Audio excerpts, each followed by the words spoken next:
అందరికీ నమస్కారం అమ్మ. ఈరోజు మనం తెలుసుకున్న అంశం ఏంటంటే S7 Telugu 7th class important questions తెలుగులో వచ్చేటివి దాదాపుగా దేనిలో నుంచి వస్తాయి. ఈ క్వశ్చన్స్ బాగా ప్రిపేర్ అవ్వడం మంచి మార్కులు వస్తాయి. అందరికీ ధన్యవాదాలు. ఇంకా నా ఛానల్ సబ్స్క్రైబ్ చేసుకుని ప్రత్యక్షంగా పరోక్షంగా సపోర్ట్ చేస్తున్నాను. అందరికీ ధన్యవాదాలు. ఇంకా ఆలస్యం చేయకుండా వీడియోలోకి వెళ్ళిపోదాం. మొదటి ప్రశ్న, అక్షరం గేయం సారాంశాన్ని మీ సొంత మాటల్లో రాయండి.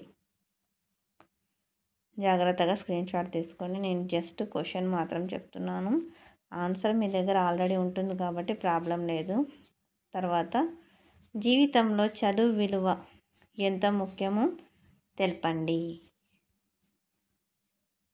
తర్వాతి ప్రశ్న, ఇదంతా కూడా జీవితంలో చదువు విలువకు సంబంధించిన ఆన్సరే. తర్వాత పాఠం మాయాకంబరిలో బిచ్చగాడు మాయాకంబరిని ఎందుకు వద్దనుకున్నాడు?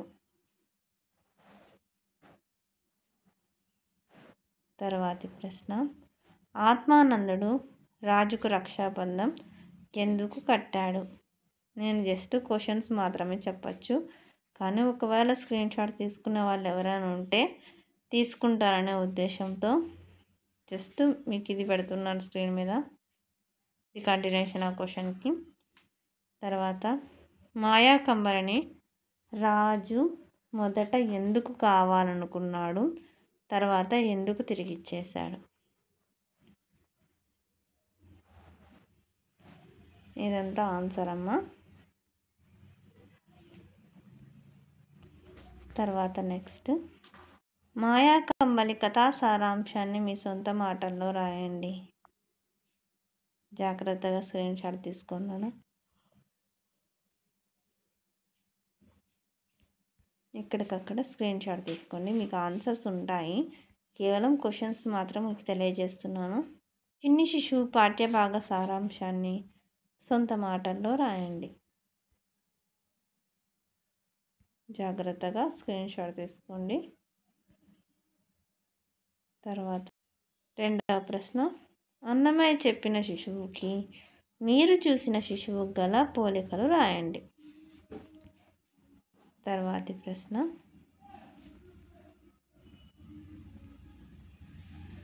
చిన్నపిల్లల చేష్టల గురించి మీ సొంత మాటల్లో రాయండి. చిన్నపిల్లల చేష్టలు ఎలా ఉంటాయి మీ సొంత మాటల్లో రాయండి. మర్రి చెట్టు చెప్పిన నవ్వు తెప్పించే సంఘటన ఏది? ఇది కూడా 2 మార్క్స్ అడుగుతారు. పక్షి కథను గురించి మర్రి చెట్టు ఏం చెప్పింది? తర్వాతి ప్రశ్న, మర్రి చెట్టు తనకు గ్రామానికి ఉన్న సంబంధాన్ని చెప్పిన విధానాన్ని మీ మాటల్లో రాయండి. జాగ్రత్తగా స్క్రీన్ షాట్ తీసుకోండి.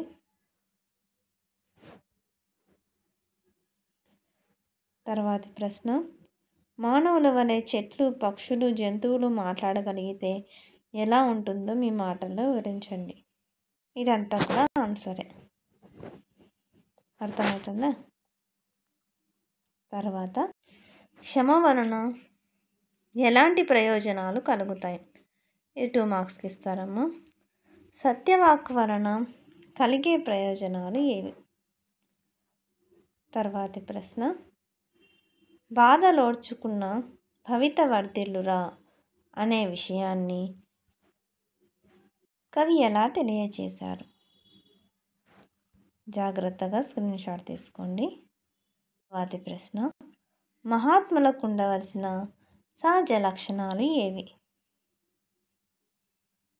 తర్వాత ప్రశ్న, మూడవ ప్రశ్న, ఈ పాఠంలోని పద్యాల ఆధారంగా మీరు నేర్చుకున్న మంచి లక్షణాలను రాయండి. ఏ పాఠం ఇది? పద్య పరిమళం. తర్వాత ఇదంతా ఆన్సర్ అమ్మ. కేవలం మీకు ఎందుకంటే ఒకటే చోట ఉంటే బాగుంటుందనే ఉద్దేశంతో నేను ఇది కూడా ఆన్సర్ కూడా పెడుతున్నాను మీకు. తర్వాత, మన విశిష్ట ఉత్సవాల్లో ఖచ్చితంగా 2 దానికి సంబంధించిన టాపిక్ అడుగుతాను. రెండిట్లో ఒకటి రాయమంటారు. 8 మార్కులు. అహోబిలం పార్వాట ఉత్సవం ప్రత్యేకత ఏమిటి? తర్వాతి ప్రశ్న, లేపాక్షి ఉత్సవాల గురించి మీ సొంత మాటల్లో రాయండి. తర్వాతి ప్రశ్న పెద్ద ప్రశ్నలు ఇవి. సిరిమానోత్సవం జాతర గురించి రాయండి. ఇదంతా కూడా సిరిమానోత్సవానికి సంబంధించిన ఆన్సరే. సిరిమానోత్సవం జాతరకు సంబంధించినదే. తర్వాత రెండవ ప్రశ్న,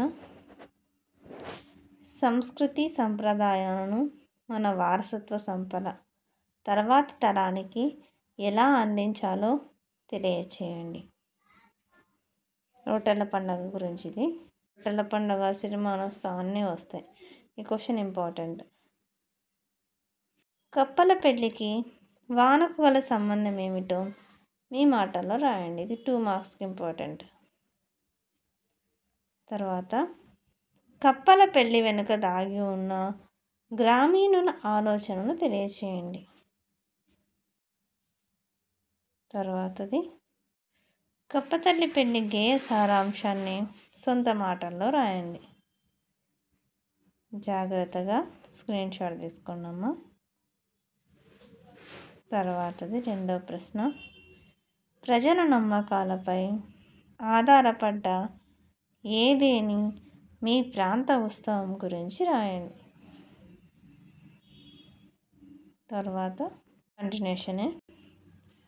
కప్పతల్లి పెళ్ళిలో ప్రకృతి పాత్రను కవయిత్రి ఎలా భావించిందో వివరించండి. అందరికీ ధన్యవాదాలమ్మా.